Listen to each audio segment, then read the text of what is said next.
Halo, Assalamualaikum warahmatullahi wabarakatuh. Terima kasih untuk yang sudah datang ke channel aku.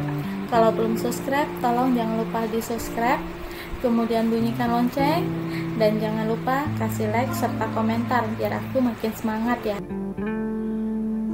Terjerat Cinta Om-Om, Chapter 136. Attar dan Ferdi. Alisa menangis dan memeluk suaminya. Tapi bagaimana caranya untuk memberitahu Bang Andi dan Kak Indah, ucap Alisa.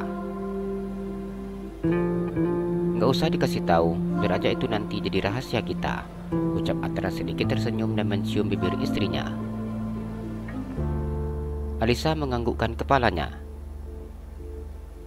Attar diam dan memeluk istrinya. Attar sudah tidak berkata apa-apa lagi. Pria itu mulai sibuk dengan pikirannya. Saat ini, yang ada dalam pikirannya hanyalah keponakannya. Attar bisa merasakan bagaimana perasaan keponakannya saat ini, walaupun keponakannya menunjukkan bahwa dirinya sangat tegar dan baik-baik saja. Alisa menang suaminya yang hanya dia memeluknya. Alisa merasa sangat bersalah saat ini. Bi, ucap Alisa yang mengangkat kepalanya dan memandang wajah suaminya. Apa? Jawab Attar. Abi benar-benar tidak marah sama Isa, ucapnya. Attar diam tanpa menjawab. Bi, maafin Isa. Isa sudah buat masalah, ucap Alisa. Kalian berdua sudah bekerja sama untuk menjual motor tanpa sepengetahuan keluarga. Jadi sekarang Isa harus terima akibatnya dari Habi, ucap Attar berbisik di telinga istrinya. Alisa menatap wajah suaminya dengan tatapannya meminta permohonan. Habi jangan marah dengan Isa, perintahnya. Attar menatap mata istrinya yang terlihat sembab karena menangis. Habi akan batalkan marahnya, tapi tergantung bagaimana inisiatif Isa, ucapnya yang tidak memberitahu istrinya apa yang harus dilakukan oleh istrinya. Alisa diam menatap wajah suaminya. Alisa melingkarkan tangannya di leher suaminya. Alisa mencium bibir suaminya dengan sangat lembut. Apa Habi masih marah? Ucapnya setelah selesai mencium bibir suaminya. Alisa tahu suaminya akan berhenti marahnya bila dirinya mencium seperti ini. Kalau cium seperti itu, dia tidak bisa hilangkan rasa marah Habi, ucap Attar yang mengulum senyumnya. Alisa diam menatap suaminya. Alisa kembali melakukan hal yang sama, namun kali ini Alisa bersikap lebih agresif daripada biasanya. Alisa mencium bibir suaminya dengan jari-jarinya membuka kancing piyama suaminya. Jari-jarinya bermain-main di dada bidang suaminya. Alisa melepaskan bibir suaminya. Alisa kemudian mencium telinga, leher suaminya sehingga membuat suaminya merasa menggeliat dan memeluknya semakin erat. Alisa melakukan seperti apa yang dilakukan oleh suaminya kepadanya. Attar membiarkan istrinya menguasai permainannya malam ini. Pria itu tersenyum ketika melihat usaha istrinya. Attar berdiri di depan jendela kaca yang berukuran besar dalam ruangannya. Pria itu masukkan tangannya ke dalam saku celananya dengan terus menatap ke jalan. Di lantai 10, Attar bisa melihat bagaimana padatnya Jakarta pada saat ini.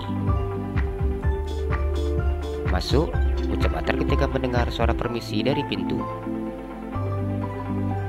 Pak, semua agenda untuk hari ini sudah dipindahkan dan Anda memiliki waktu kosong hingga jam 2 nanti, ucap Farhan yang memberitahukan agenda Attar. Attar sedikit menganggukkan kepalanya. Selama aku tidak di kantor nanti, tolong kamu selesaikan semua masalah yang ada, ucapnya beri perintah kepada asisten pribadinya. Baik Pak, saya akan urus semuanya, saya permisi, ucap Farhan. Attar menganggukkan kepalanya. Attar mengeluarkan ponsel dari dalam saku celananya. Pria itu menghubungi nomor ponsel milik keponakannya. Halo, Assalamualaikum, ucap Ferdi ketika mengangkat telepon yang masuk di ponselnya. Waalaikumsalam, kamu lagi di mana? Tanya Attar yang menghubungi nomor ponsel keponakannya. Lagi di rumah, Uncle, jawab Ferdi. Apa jadi ingin ke makamnya Mama Nur? Ucap Atar. Ferdi tersenyum dan menganggukkan kepalanya. Apa Uncle bisa sekarang? Tanya Ferdian tahu bahwa pamannya itu begitu sangat sibuk. Iya bisa, kita berangkat sekarang ya, ucap Atar. Tapi aku belum siap-siap Uncle, ucap Ferdi sejak tadi hanya bermain ponselnya guna menghilangkan rasa sakitnya. Kamu siap-siap, engkau akan langsung datang ke rumah kamu, ucapnya. Dengan cepat Ferdi menganggukkan kepalanya. Aku sangat bersyukur engkau bisa datang ke sini, karena kebetulan di rumah enggak ada kendaraan, ucapnya. Atar tersenyum. Ya sudah, cepat ya siap-siap. Nanti begitu engkau sudah datang ke sana, kita langsung berangkat, ucap Atar yang memberikan perintahnya.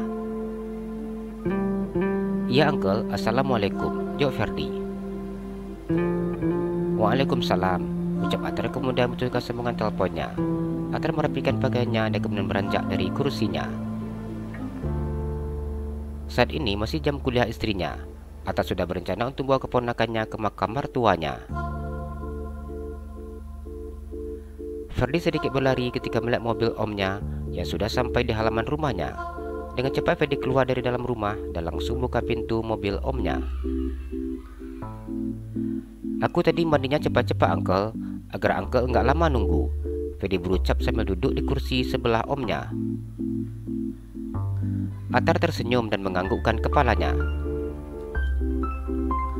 Bagaimana kamu kemarin di sana? Ucap Atar bertanya kepada keponakannya.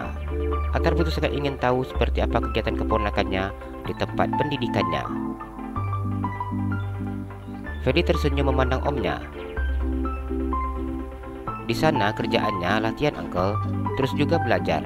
Ya, seperti sedang di sekolah, ucapnya. Sebenarnya 6 bulan di pelatihan itu cukup sangat capek Uncle. Kami nggak boleh kemana-mana. Di sana kami begitu sangat disiplin. Kami hanya fokus untuk mengikuti pendidikan selama 6 bulan, ucap Ferdi menjelaskan. Ya, namanya juga pendidikan militer, pasti disiplinnya tinggi, ucap Atar mengusap kepala keponakannya. Ferdi menganggukkan kepalanya. Mobil kemudikan Pak Jo berhenti di pemakaman umum. Ferdi memandang tempat pemakaman tersebut. Apa Mama Alisa? Ucap Ferdi yang kemudian diam dan menghentikan kalimatnya. Apa Mama Nur dimakamkan di sini Uncle? Tanyanya. Iya, jawab Atar. Papa dan adiknya Onti juga dimakamkan di sini Uncle, ucapnya. Kemarin Onti yang minta agar pemakaman mamanya dibuat di sini bersama dengan pemakaman papa dan juga adiknya, ucap Atar menjelaskan. Ya Uncle, kita turun sekarang, tanya Ferdi. Iya boleh, ucap Atar membuka pintu mobilnya. Atar turun dari dalam mobilnya yang diikuti oleh Ferdi. Uncle tunggu sebentar ya, aku mau beli bunga mawar dan juga air, ucap Ferdi ketika berdiri di gerbang pemakaman umum. Ferdi selalu membeli bunga mawar dan juga air yang dijual depan pintu masuk pemakaman. Atar menganggukkan kepalanya. Atar juga membeli untuknya. Kedua pria itu masuk ke dalam pemakaman umum dan menuju ke pemakaman yang akan dikunjungi mereka.